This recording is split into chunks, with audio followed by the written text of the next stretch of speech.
ओम क्रीं क्रीं क्रीं ह्रीं ह्रीं ह्रीं हुं हुं हुं दक्षिणकालिके क्रीं क्रीं क्रीं ह्रीं ह्रीं ह्रीं हुं हुं हुं स्वाहा। माँ दक्षिणकालिके नमः। प्रसन्नो वरदो भव, प्रसन्नो वरदो भव, प्रसन्नो वरदो भव। सिद्ध साधक परिवार के इस चैनल में आपका स्वागत है। चैनल में गुप्त से गुप्त दुर्लभ साधनाएं चल रहे हैं। जानने योग्य बातों पर चर्चाएं भी होते आ रहे हैं। साथ ही साथ शक्तिशाली से अति तीव्र शक्तिशाली टोटके भी दिए जा रहे हैं। तो आज के इस साधना वाले कड़ी में हम पूर्ण चर्चा करेंगे तथा पूर्ण साधना विधान देंगे योगिनी साधना के विषय में। आपको पता होगा, भारतीय साधनात्मक साहित्य का एक विशेष खंड केवल योगिनी साधना के प्रति ही समर्पित है और इसीलिए योगिनी के अद्भुत तेज को साधक के जीवन में उतारने हेतु अनेक कठिन और जटिल पद्धतियों के स्थान पर आज के इस कड़ी में प्रस्तुत है एक नवीन चिंतन, प्रामाणिकता एवं संपूर्णता के साथ। आप जानते हैं, जीवन में किसी विशिष्टता की कामना हो और योगिनी साधना का बल न लिया जाए, इससे बड़ा विरोधाभास हो ही नहीं सकता। क्योंकि योगिनी का तात्पर्य ही होता है ऐसी विशिष्टता जो न केवल साधना के क्षेत्र में वरन साधन के संपूर्ण जीवन में गति पैदा कर दे। जीवन में कोई भी साधना की जाए उसका चतुर्दिक प्रभाव होता ही है। और अगर हम योगिनी के रूप स्वरूप के विषय में चर्चा करेंगे तो योगिनी की रूप राशि किसी भी वर्ग की स्त्री से सर्वथा अलग हटकर इस रूप में मनोहर होती है कि उनमें एक प्रकार की चुंबकीयता और मादक गंध समाई होती है, जिसके आकर्षण से साधक मुक्त हो ही नहीं पाता। इसका कारण होता है योगिनी वर्ग द्वारा पारद विज्ञान के क्षेत्र में पूर्ण सिद्धस्थ होना, पारद भक्षण और पारद कल्प के द्वारा इसी प्रकार से सदैव चिर यौवनवती बनी रहती हैं। यहाँ साधना विधान से पूर्व हम एक बात कहना चाहेंगे। अप्सरा साधनाओं के अपेक्षा योगिनी साधना जीवन में अत्यधिक तीव्रता से सिद्ध होने वाली तथा अनुकूल फल प्रदान करने वाली होती है।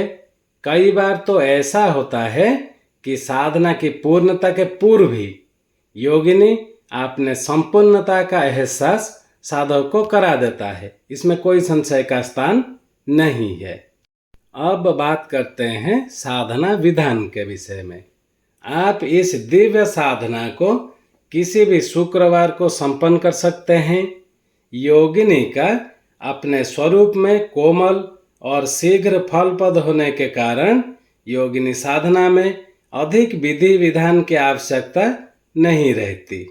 केवल योगिनी यंत्र जो कि मंत्र सिद्ध और प्राण प्रतिष्ठा युक्त हो तथा योगिनी माला, यही दो सामग्रियां ही इस साधना में पर्याप्त उपयोगी हैं।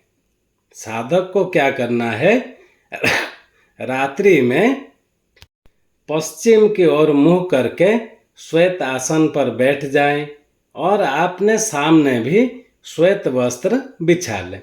साधक स्वयं पैंट कमीज छोड़ करके किसी भी प्रकार के धुले वस्त्र धारण कर सकते हैं।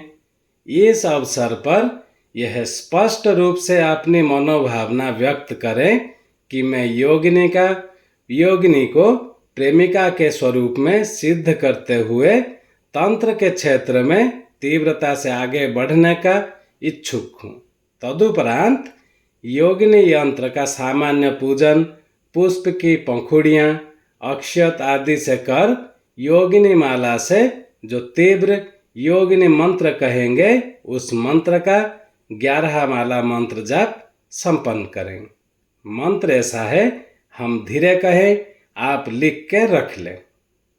ओम ह्रौम योगिन्ये फट। अब इस साधना में अन्य विधि विधान जैसे दीपक आदि का आवश्यकता नहीं है। जब तक पूर्ण सफलता न मिल जाए तब तक प्रति शुक्रवार को साधना करते रहें। 5 शुक्रवारों की साधना पूर्ण फलदायक एवं स्थायी मानी गई है। 5 शुक्रवार के बाद माला और यंत्र दोनों को जल में प्रवाहित कर दें। इस साधना के सफलता के रूप में प्राथमिक रूप में तीव्र सुगंध, प्रातः साधना स्थल पर पुष्प आदि के संकेत मिलते हैं और धैर्यपूर्वक नियमित रूप से साधना करने पर साधक पूर्ण सफलता प्राप्त कर ही लेता है। यदि योगिनी दीक्षा हमसे ग्रहण कर इस साधना को संपन्न किया जाए तो साधक को भविष्य में खेचरी विद्या की भी प्राप्ति योगिनी से होती ही है। योगिनी साधना करना अपने आप में सौभाग्य की बात है। जिस साधक को योगिनी की सिद्धि प्राप्त हो जाती है उसके लिए भूत, भविष्य, वर्तमान का ज्ञान तो अत्यंत मामूली सी बन जाती है, क्योंकि ऐसे सिद्ध साधक को योगिनी स्वयं अदृश्य रहते हुए भी दूसरे व्यक्ति से संबंधित विवरण और गोपनीय रहस्य स्पष्ट बता जाती है। जिनको यह दिव्य साधना को संपन्न करना हो, हमारा ईमेल आईडी दिया हुआ है, वो हमसे संपर्क कर सकते हैं। उनका पूर्ण मार्गदर्शन कर दिया जाएगा। साथ में साधना में व्यवहार में आने वाले सामग्रियां भी नारायण यक्षी के माध्यम से उनके पास पहुंचा दिए जाएंगे। चैनल को ज़्यादा से ज़्यादा सब्सक्राइब कर लें ताकि हमारे कहे हुए बातों का, दिए हुए मंत्रों का सम्मान भी बना रहे। आज के लिए इतना ही था। ओम क्रीम क्रीम क्रीम ह्रीम ह्रीम ह्रीम हुम हुम हुम दक्षिणा कालिके क्रीम क्रीम क्रीम ह्रीम ह्रीम ह्रीम हुम हुम हुम स्वाहा। माँ दक्षिणा कालिके नमः। प्रसन्नो वरदो भव, प्रसन्नो वरदो भव, प्रसन्नो वरदो भव। जय सिद्ध साधक परिवार। यहाँ शेष एक बात हम कहना चाहेंगे। हमसे जुड़ने यानी सिद्ध साधक परिवार से जुड़ने हेतु कोई आपको शुल्क की नहीं आवश्यकता नहीं रहती। केवल आपका एक सब्सक्राइब ही काफ़ी है। हमसे जुड़े रहें और साधनात्मक मार्ग में आगे बढ़ते रहें। इसीलिए हम जो कहते हैं उसी पर जो व्यक्ति अग्रसर होता रहता है उसके जीवन के सारे समस्या, सारे दुख कष्ट का निवारण हमारे जिम्मा है।